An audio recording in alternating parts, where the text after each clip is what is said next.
കാവിലമ്മ അവിടെ പോകണം. പിന്നെ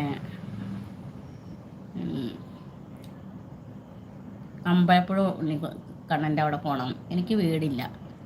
അതെന്താ വീടില്ലാത്ത? അയ്യോ, എന്താ വീടില്ലാത്ത? ഒരു കൊച്ചു വീടെങ്കിലും ഉണ്ടാവും. നമുക്ക് വലിയ വീടൊന്നും വേണ്ട, ചെറിയ വീട് മതി. ഒരു സിറ്റ് ഔട്ട്, ചെറിയൊരു ഹാള്, ഇനി 2 റൂം, ഒരടുക്കള, ചെറിയൊരു വർക്ക് ഏരിയ.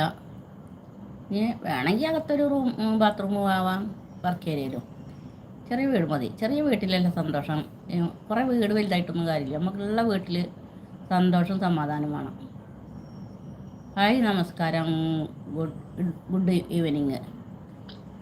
ഇത് ഒലിവി യസിലാർ. ലൈവിലേക്ക് സ്വാഗതം. എല്ലാവർക്കും ലൈവിലേക്ക് സ്വാഗതം കേട്ടോ. ആദ്യം അത് കൂടുതലാണ്. അതന്നെ. നമുക്ക് കുറേ പൈസ ചിലവാക്കിയിട്ട് നമ്മൾ ലോൺ എടുക്കുക. നമ്മളെ ജീവിതത്തിൻ്റെ നല്ലൊരു പങ്ക് മുഴുവനും അധ്വാനിച്ച് ലോൺ എടുത്ത്, പിന്നെ അതിൽ കുറേ പണിക്കാർ പറ്റിക്കും. നല്ല പണിക്കാരെ കിട്ടില്ല. പിന്നെ അത് കടമാവും. പലിശ. പിന്നെ എന്താ ഒരു സമാധാനം ഉള്ളത്? നമ്മൾ അധ്വാനിച്ച പൈസ കൊണ്ടുള്ള ചെറിയ വീട് മതി. മനസ്സമാധാനം, സന്തോഷം വേണം. എന്നാലാണ് കുടിക്കണ വെള്ളത്തിനൊരു സ്വൈര്യവും സമാധാനം ഉണ്ടാവുള്ളൂ.